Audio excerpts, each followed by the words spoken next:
Hello, my dear students. We are going to start with the topic General Organic Chemistry. This is the first lecture of General Organic Chemistry, जहाँ पे हम basic introduction सीखेंगे related to organic chemistry, its basic principles and techniques. So we start with the lecture.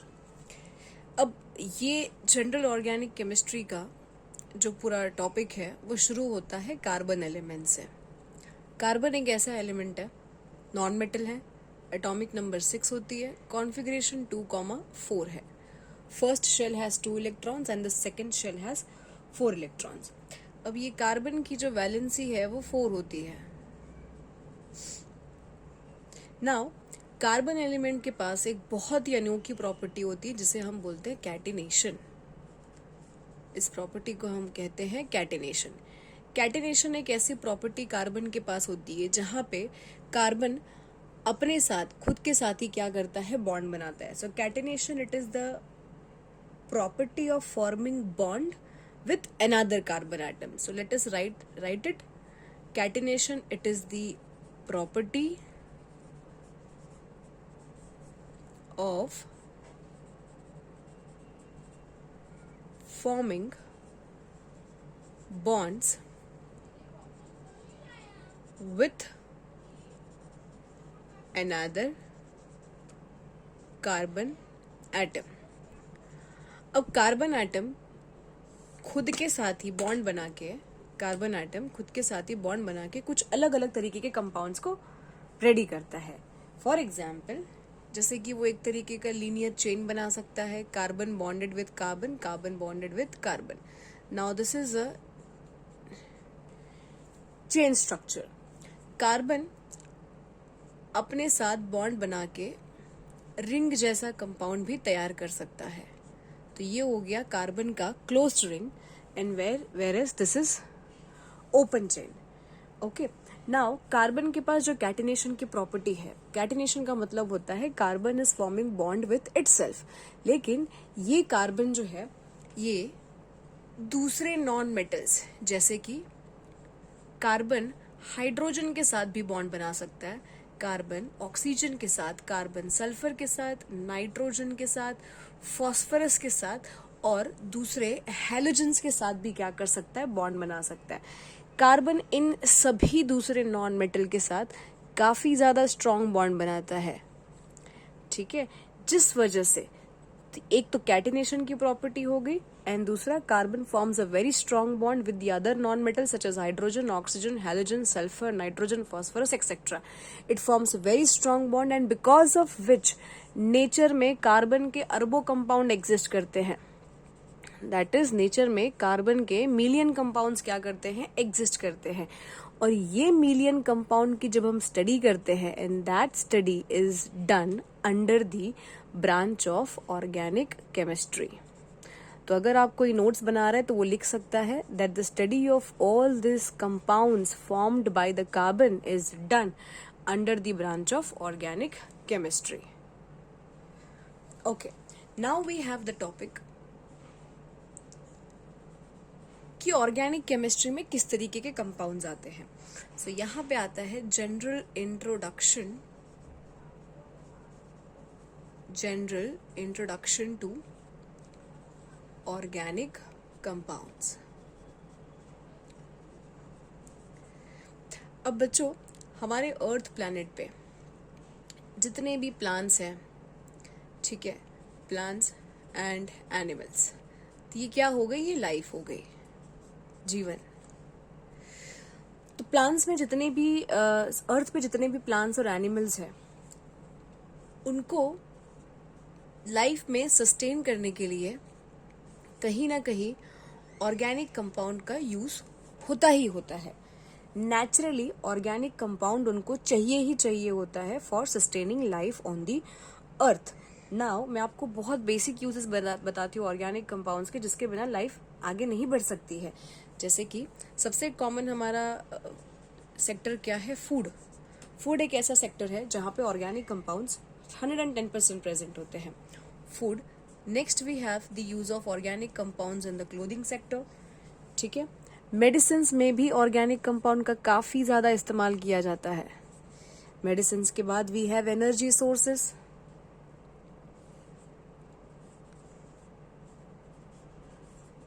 Okay, now अब बच्चों एक चीज याद रखो कि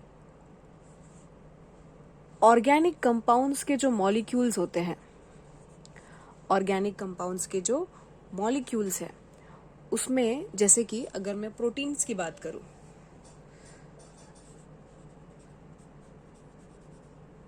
तो protein it is an essential molecule. Protein it is an essential molecule that is present in the blood. ठीक है, सो वापस एक बार रिपीट करते हैं. Food, clothing, medicine, energy and the all the organic compounds में जो मॉलिक्यूल्स है, for example proteins are very essential molecules of the blood. हमारे मसल्स में हो गए, वहां पे भी ऑर्गेनिक मॉलिक्यूल्स प्रेजेंट होते हैं. ठीक है, स्किन हो गया, वहां पे भी प्रेजेंट होते हैं. देन हमारे जेनेटिक इंफॉर्मेशन में भी, ये सारी चीजें हैं जहां पे ऑर्गेनिक मॉलिक्यूल्स 110% होते हैं. देन वी हैव डीएनए बच्चों, we also have enzymes. I am dictating others. We also have lipids. We also have carbohydrates. ठीक है, न्यूक्लिक एसिड भी लिख सकते हो. तो ये सारे चीजों से ये पता चलता है कि that organic compound it plays a very essential role in our life. Organic compound, it plays a very essential role into our lives.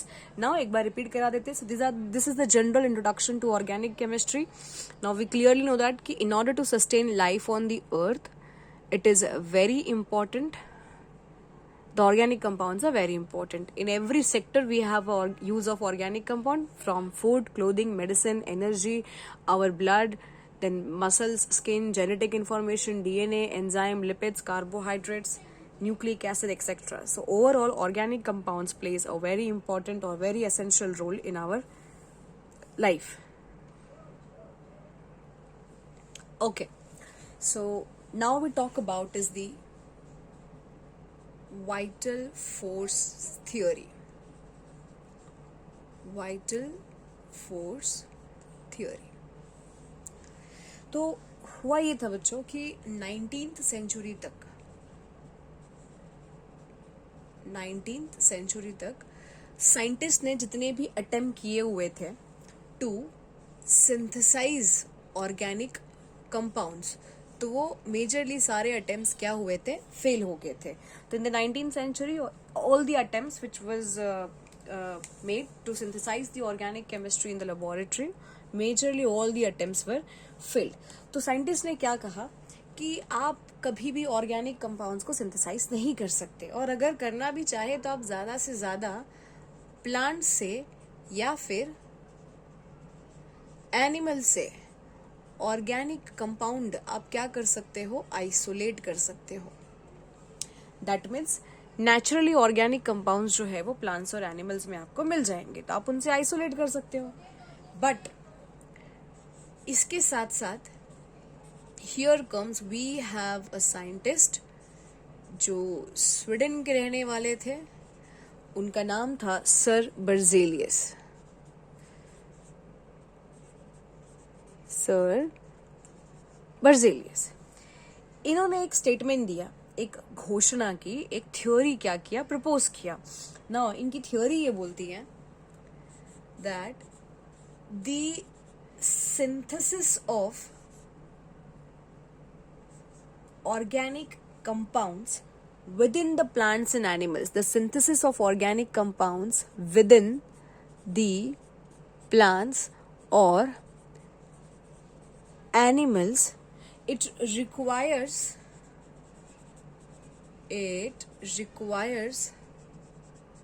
some mysterious force. It requires some mysterious force, or इस mysterious force को नाम दिया गया vital force, और तब से इस theory को हम जानते हैं वाइटल फोर्स थियोरी। ठीक है, वापस एक बार बात करते हैं यहाँ पे कि हमने क्या सीखा। तो बच्चों हुआ ये था कि 19th सेंचुरी के आसपास काफी अटेम्प्ट्स चल रहे थे साइंटिस्ट लोगों के, जहाँ पे वो ऑर्गेनिक कंपाउंड को सिंथेसाइज करने की कोशिश कर रहे थे। हालांकि सारे अटेम्प्ट्स फेल हो रहे थे एंड साइंटिस्ट लोगों ने फिर ये कहा कि देखो हम शायद ऑर्गेनिक कंपाउंड्स को कभी भी सिंथेसाइज नहीं कर पाए artificially sitting inside the laboratory, but yes, one thing can be done, that you can isolate organic compounds from plants and animals, जहाँ पे organic compounds naturally occur करते हैं जिनमें। But उसके बाद there was a scientist from Sweden whose name was Sir Berzelius, and this is the Berzelius theory which is also known as vital force theory. You should know this theory.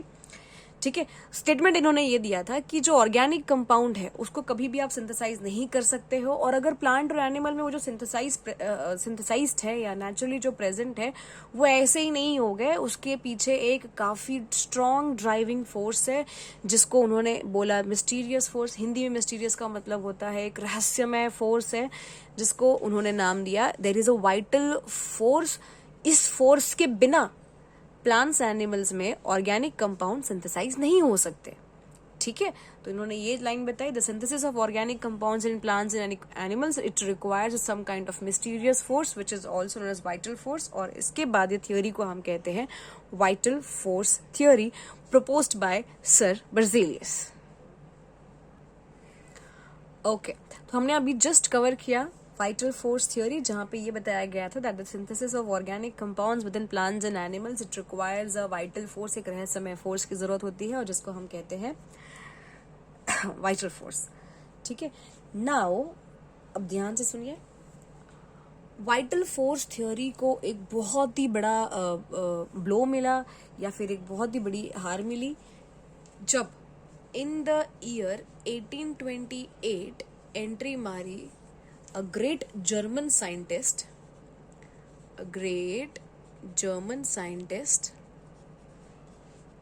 जिनका प्यारा सा नाम था sir Friedrich volar.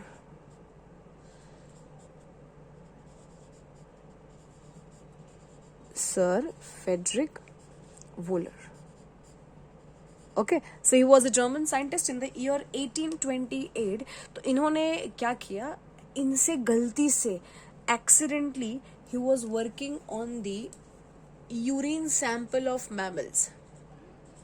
इन्होंने mammal से urine sample को इकट्ठा किया था और उस पर ये एक्सपेरिमेंट किए थे।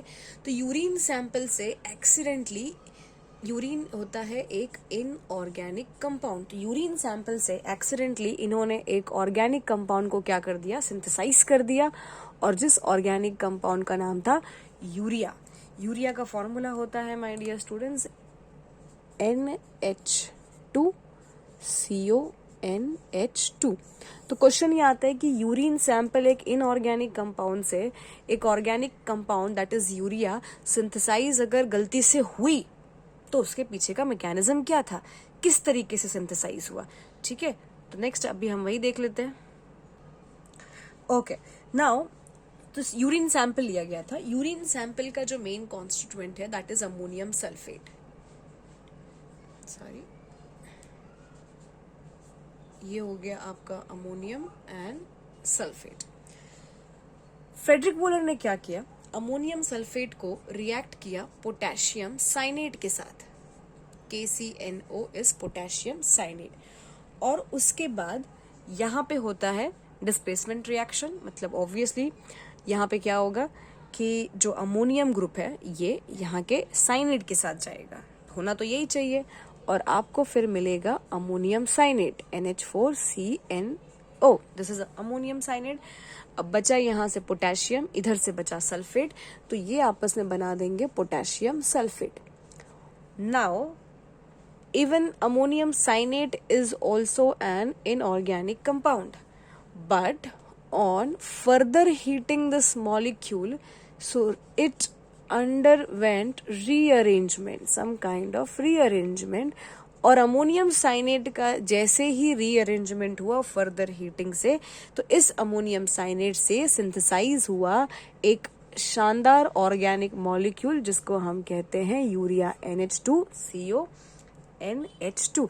इसका नाम है urea and this compound is organic in nature. तो केमिस्ट्री के फील्ड में ये डिस्कवरी या फिर ये एक्सपेरिमेंट एक सबसे बहुत ही बड़ा एक्सपेरिमेंट था, बिकॉज ये फर्स्ट एक्सपेरिमेंट है जहाँ पे एक इनऑर्गेनिक कंपाउंड से एक ऑर्गेनिक कंपाउंड सक्सेसफुली क्या किया गया था, सिंथेसाइज किया गया था. एंड दिस एक्सपेरिमेंट और this reaction it brought revolution.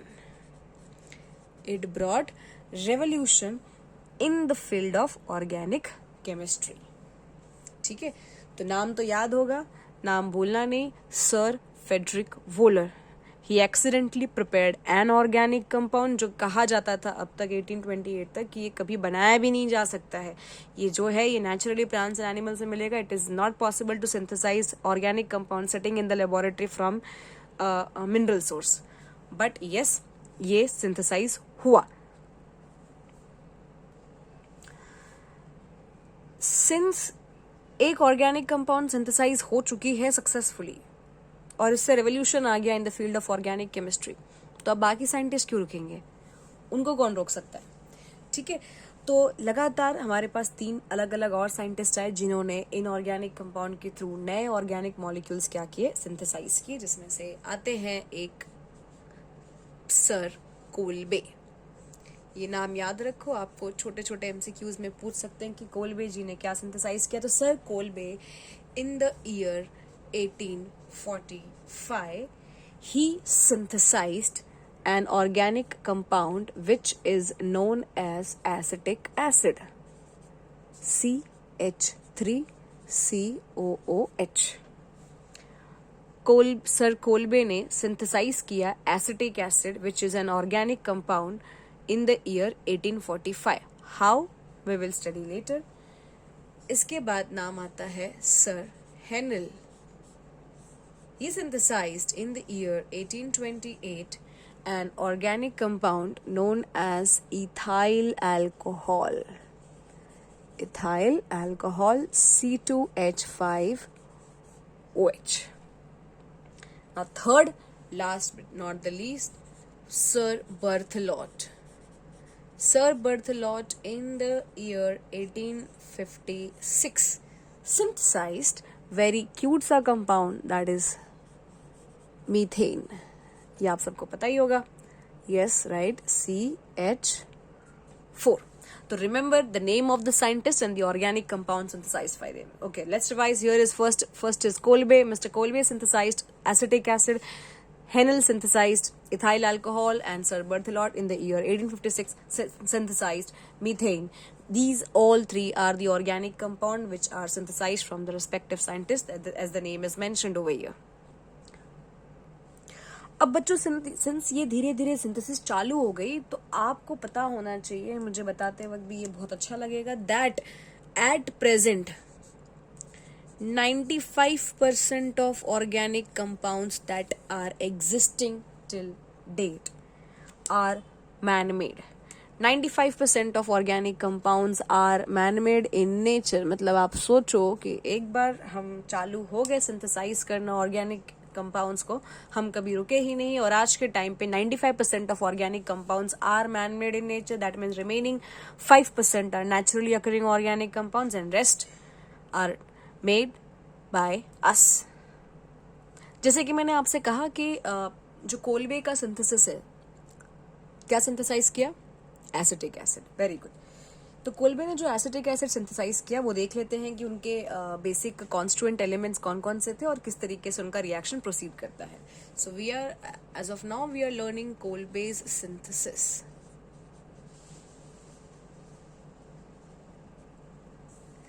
Okay, तो कोलबे सिंथेसिस में याद रखो कि कार्बन और हाइड्रोजन को कोलबे ने इलेक्ट्रिक आर्क के थ्रू पास किया, दैट इज करंट के थ्रू पास किया. And this carbon hydrogen together it formed acetylene, that is CH triple bond CH. And when this ethine, that is unsaturated hydrocarbon, was further reacted with, when it was further reacted with dilute sulfuric acid in the presence of mercuric sulfate, it formed acetaldehyde, that is CH3CHO. This is acetaldehyde. और हमने acetaldehyde का क्या किया, further oxidation किया और ये aldehyde group convert हो गया कार्बोक्सिलिक ग्रुप में, that is CH3COH, and which is your acetic acid. I am sorry for my hand writing, मेरी राइटिंग ऐसी ही है और ये सुधर भी नहीं रही है काफी टाइम से. तो याद रखो, कोल बेस सिंथेसिस में we have carbon and hydrogen as the constituent element which in the presence of electric arc it converted into ethyne, and this ethyne on reacting with dilute sulfuric acid and mercuric sulfate turned to acetaldehyde. On further oxidation it led to the formation of acetic acid. ठीक है, तो Kolbe ने synthesize किया एक organic compound जिसका नाम है acetic acid from inorganic elements, for example carbon and hydrogen. Okay, so ये आज के लेक्चर का होपफुली लास्ट पार्ट है. नाउ बच्चों, ऐसा माना जाता था कि ऑर्गेनिक ऑन कंप्लीट रिसर्च हमने ऐसा बिलीव किया कि जो ऑर्गेनिक केमिस्ट्री है ये बेसिकली शायद कार्बन के कंपाउंड्स की पूरी केमिस्ट्री है. सो organic chemistry is the chemistry of carbon. मतलब कार्बन के जो कंपाउंड्स होंगे वो सारे ऑर्गेनिक कंपाउंड्स होंगे, ये फिलहाल यही कहता है. बट अगर हम इतना डेफिनेशन सिर्फ कहे तो ये होगा एक इनकम्प्लीट डेफिनेशन, क्योंकि this definition is incomplete. Because मैं अगर कार्बन के आपके और भी कंपाउंड्स बताऊं, जैसे कि कार्बन कंपाउंड बनाता है, कार्बन डाइऑक्साइड बनाता है, कार्बोनिक एसिड बनाता है, कैल्शियम कार्बोनेट बनाता है, CaCO3, कैल्शियम हाइड्रोक्साइड भी बनाता है, कॉपर कार्बोनेट बनाता है, Na2CO3 सोडियम कार्बोनेट बनता है. तो ये सारे कंपाउंड्स में आप देखोगे तो सब में कार्बन तो है ही. Sorry, not in calcium hydroxide. You can write it here, sodium carbonate, or you can also write sodium hydrogen carbonate. तो इसमें आप नोटिस करो कि सबके पास तो कार्बन तो है ही. बट क्या सब ऑर्गेनिक कंपाउंड्स हुए फिर? Because organic chemistry is the chemistry of carbon compounds. No, not at all. Carbon dioxide, carbonic acid, calcium carbonate, sodium carbonate, sodium bicarbonate, ये सभी के सभी एक इनऑर्गेनिक कंपाउंड्स है. ये सब के सब इनऑर्गेनिक नेचर के हैं.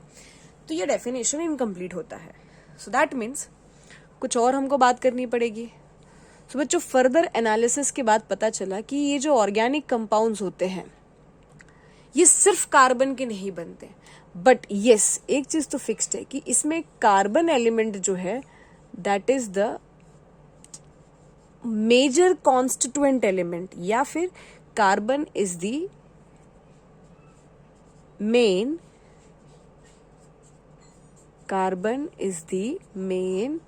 constituent element associated with carbon is the main constituent element associated with hydrogen. इसीलिए ऑर्गेनिक कंपाउंड्स को हम हाइड्रोकार्बन्स भी बोलते हैं. Hydro stands for hydrogen, carbon stands for carbon. Because organic compounds में ऐसा पाया गया कि कार्बन एक मेन कॉन्स्टिट्यूएंट एलिमेंट होता है जो बॉन्डेड रहता है या तो खुद के साथ या फिर हाइड्रोजन के साथ. So all the organic compounds are hydrocarbons. But organic compounds में कार्बन हाइड्रोजन के साथ भी एसोसिएटेड रहता है. बट ऑर्गेनिक कंपाउंड्स में कार्बन दूसरे एलिमेंट के साथ भी एसोसिएटेड रहता है. जैसे कि आप देखोगे ऑर्गेनिक कंपाउंड्स में कभी कभी नाइट्रोजन भी जगह ले लेता है हाइड्रोजन की, ऑक्सीजन भी रहता है, सल्फर भी रहता है, हैलोजेंस भी रहते हैं, फॉस्फोरस एंड एक्सेट्रा.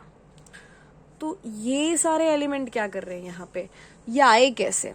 तो ये सारे एलिमेंट क्या करते हैं कि कार्बन के चेन में अपनी जगह बनाते हैं. कैसे? एक हाइड्रोजन या दो हाइड्रोजन या दो से ज्यादा हाइड्रोजन को उनकी जगह से हटा के उनकी खुद की जगह ले लेते हैं। फॉर एग्जाम्पल, अगर ये मीथेन है CH4, मान लेते हैं यहाँ पे किसी हैलोजन को आके सब्स्टिट्यूट होना है, तो एक हाइड्रोजन को जाना पड़ेगा CH3, और यहाँ पे क्या आ गया, Cl आ गया। सो मीथेन बन गया क्लोरोमीथेन। ठीक है, अब माय डियर स्टूडेंट्स, सो ये जो कंपाउंड है CH3Cl, this compound is methane एक हाइड्रोकार्बन है। Okay, this compound is your hydrocarbon and this compound is derived from hydrocarbon, right?